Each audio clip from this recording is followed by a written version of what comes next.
Hello, everyone, and welcome to the Brighter Life Show. I am your host, Dr. Leslie Birkland. My co-host, Nicholas Brighter, is on assignment, but he will be joining us later for our series on habits. We're going to be doing a 7-episode series on positive habits, how to develop positive habits, things to think about when starting a new habit, how long it may take to begin a habit, which is completely individual. But for today, we're going to talk about habits that can actually change your life.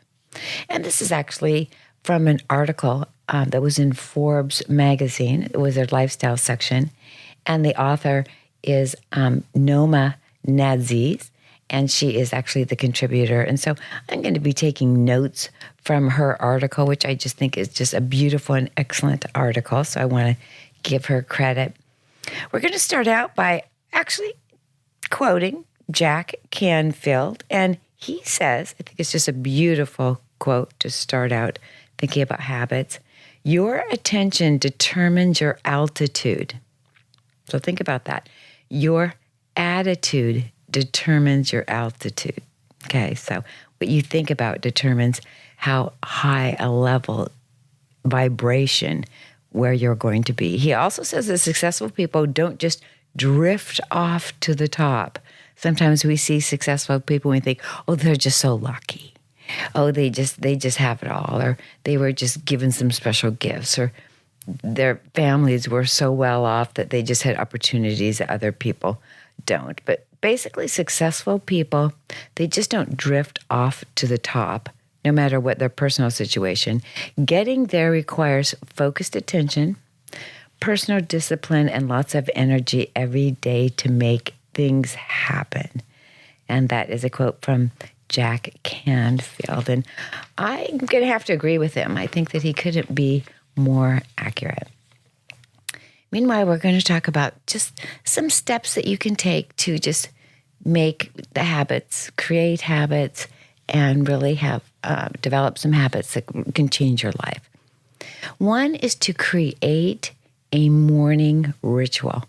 A lot of us just get up in the morning after our alarm goes off. We race and take a shower and, get ready, and then we're running off to work because everything is so time sensitive these days, and we want to get up at the last minute so that we have plenty of sleep. Well, it's really better to establish a meaningful morning ritual. And that would be like even while you're in the shower, to do some meditation, to really think throughout your day, or to think of things that are positive that will help your day progress in a positive, proactive manner. Having something that's a little more structured in your morning as opposed to rushing. So it may even be taking the time to make yourself, a breakfast that is healthy. And you can begin anywhere, just by making your morning not so rushed and something that's more thoughtful, and it's going to help your day. It's just a good habit to start. Now, some people say that the most successful people will always make their bed. I've read this many times. If that's something that you believe, then before you go off to work or begin your day or go for your run, make your bed.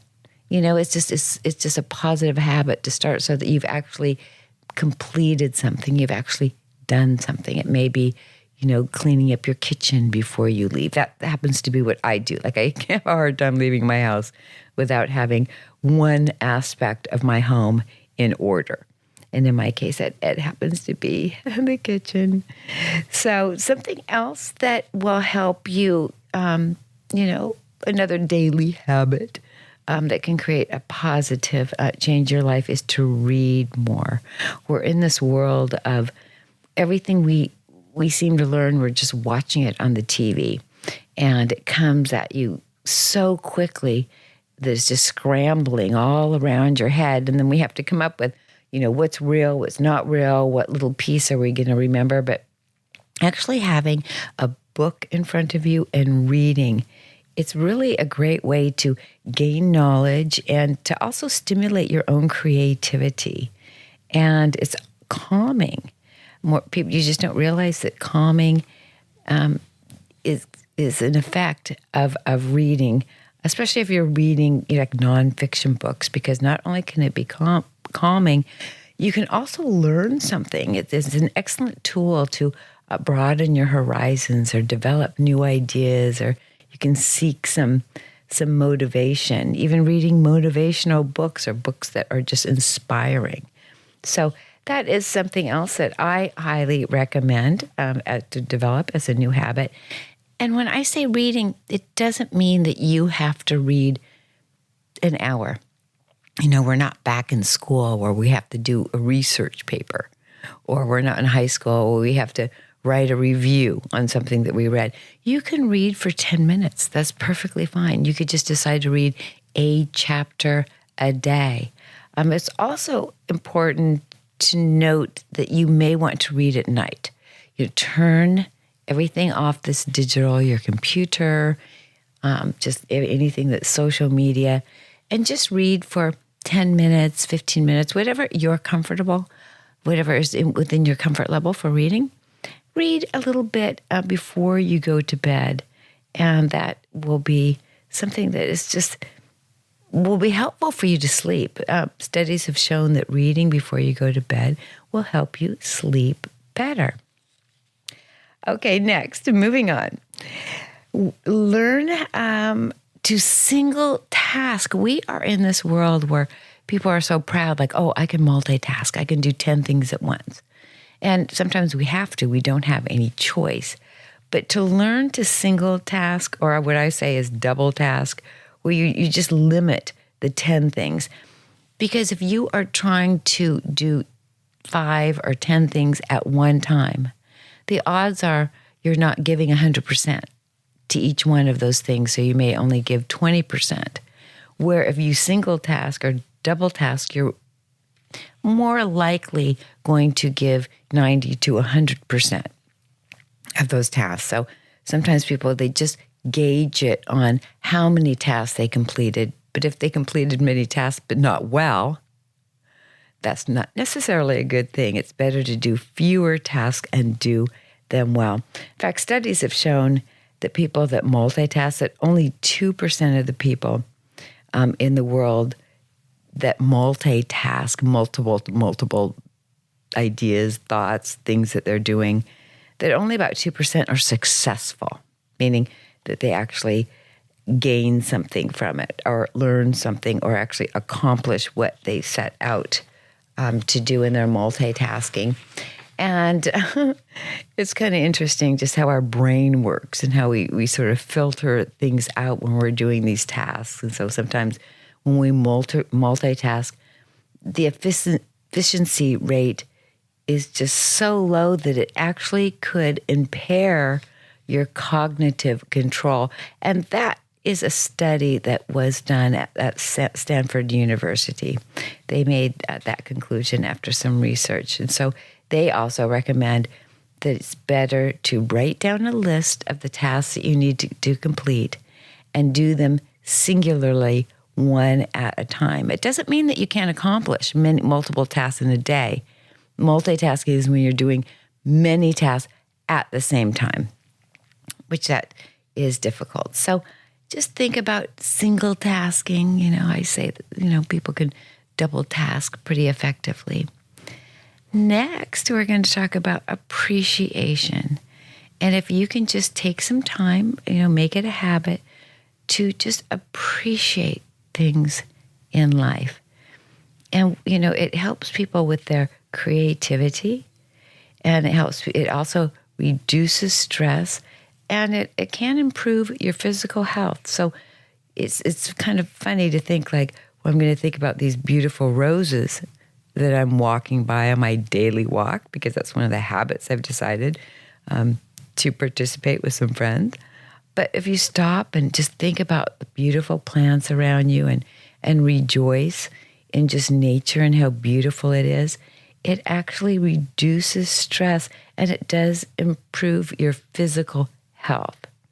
Okay, so that's something that you may want to cultivate, because if we're just going for a walk or even walking to our mailbox, just notice all the things around you. Notice the plants that your neighbors happen to like. Notice things that just the nature, just how beautiful nature is. Whether the sky is blue and the sun is out, or even the beauty of clouds, the beauty of the rain, the beauty of everything around you. And, the more you appreciate the little joys in life, ultimately the happier you will be. Now, the next is something that I think is just super, super important, and something that you may want to consider, and that's to surround yourself with positive people.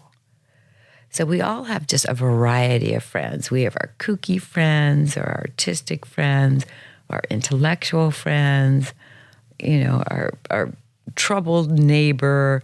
And we surround ourselves with friends and neighbors and co-workers. But try to surround yourself with positive people, because you are the average of the 5 people you spend most of the time with. And that is a quote from Jim Rohn, who is an American author and entrepreneur. And so this is actually precisely why you should really carefully consider who you're spending your time with. And it's okay to let go of the relationships that bring you down instead of lifting you up. And spend time with people who know how to nurture and know how to share happiness. And keep this in mind, happiness is contagious. So it's almost better for you to be a happy person, be a positive person, think of things that are positive, and then surround yourself with people that are positive. Because if you're the average of the 5 people you spend most of the time with, that's just something to think about. Something that I've actually had to think about. I was sort of attracted to people that were just sort of kooky people that I just thought were just funny, and some negative people that were always coming to me with their problems.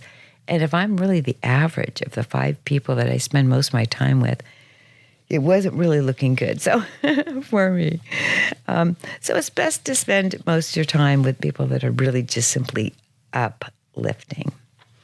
Another habit that is good for your health is exercise. And when we think of exercise, sometimes we think to ourselves, that means that we have to go to the gym. That means that we have to work out an hour 3 days a week, or 4 days a week, or 5 days a week, or every single day of the week, where we have to spend so much time and sort of change our bodies and how it looks. But I'm really talking about just simply exercise, where you're just walking, just more movement. For example, you could be doing something in your kitchen and just decide, well, you know what, before I start dinner, I'm going to do 10 squats. That's a form of exercise. Instead of taking the elevator at work, I'm going to do the stairs at least 3 times as opposed to taking the elevator. So any kind of little bit of exercise, it builds up your endurance. It gets you more energized, and it elevates your mood. Because it helps boost that production of endorphins, and it's sort of a natural hormone that is an antidepressant. So, going to the gym, hitting the gym is great, but you don't have to do that. There's other forms of what we considered exercise, even doing some speed walking or regular walking just around your neighborhood. Sometimes if you're just going to go to the store, instead of getting in your car and driving the 3 blocks, walk to the store. There's little things that you can do that are exercise that we just don't think about. We think everything is you have to go to the gym. I am not saying that going to the gym is not fantastic. If you have a gym membership and you want to start going to the gym more often, then by all means doing that. I'm just saying, in addition, or even in lieu of, before you start going to the gym, you can get exercise in so many different ways. Another thing, which I think is really, really important, is to master the art of listening. That is also something that I had to learn, especially in my practice, because my practice is all about listening to people instead of interjecting my thoughts. And so, part of effective communication, it's really crucial that we cultivate, personal relationships and professional relationships, but listening is central to communication. It goes two ways. Somebody may say their ideas and you may counter it, you may agree with it, but we don't always have to be talking. Just paying attention to what other people are saying. It makes them feel valuable, makes them feel happy. You actually learn something. Sometimes we're not learning because we're not listening. So you don't want to monopolize the conversation or give fake attention, like, sort of pretend to be listening to somebody because your mind is really thinking about what you want to say next. Just actually listen to people and take in everything that they're saying. And you don't even have to express your opinion. You can just simply listen and see who they are. What is it that's going on in their life, and appreciate it. And so it's really nice to become a good listener and really master the art of listening. Listening effectively. It's going to make you a better person. So another thing is to detox yourself from social media. This is going to be very, very hard because we live in this crazy digital world. It's really taken over so many aspects of our lives. The average person has about 5 social media accounts, and they spend almost 2 hours a day, every day, either checking their social media or doing some research or looking somebody up that they've met on social media. They go to other social media sites, and some of these sites actually can develop some depression because the news cycles are based on things that are negative because it's a more attention grabbing. So if you're constantly listening to the news, if you're constantly listening to all these research sites, and quite frankly, it's like research every day shows that there's something new. Drinking coffee is horrible and will kill you, or drinking coffee will make you a better person. Nobody knows what to believe. So a lot of the research shows I find actually kind of interesting. But detoxing yourself means just turning it off. Everything except for your phone. It's recommended that you turn your phone off, but our phones are sometimes our lifeline in case there's some emergency with your family. So I'm not saying turn your phone off, but don't be looking at your phone on social media. Just curtail it. Just bring it down. Devote maybe half an hour a day or, throughout the day. Just don't spend 2 hours. And that it's really good for you to connect with people in other ways. So by switching off your laptop or switching off social media, spending a few hours every day, it will actually help you connect with the world around you, and it should improve your mood. Something else is to invest in self-care, and that's taking time off to unwind, and that can really do wonders for your mood, your mental health, and your self-esteem. You could do something by creating a new hobby, something that you've always wanted to do, or you can just listen to some music, learn a new skill, take a long bath, like a bubble bath or a salt bath, make it a super nice meal, whatever makes you happy, but invest in some self-care.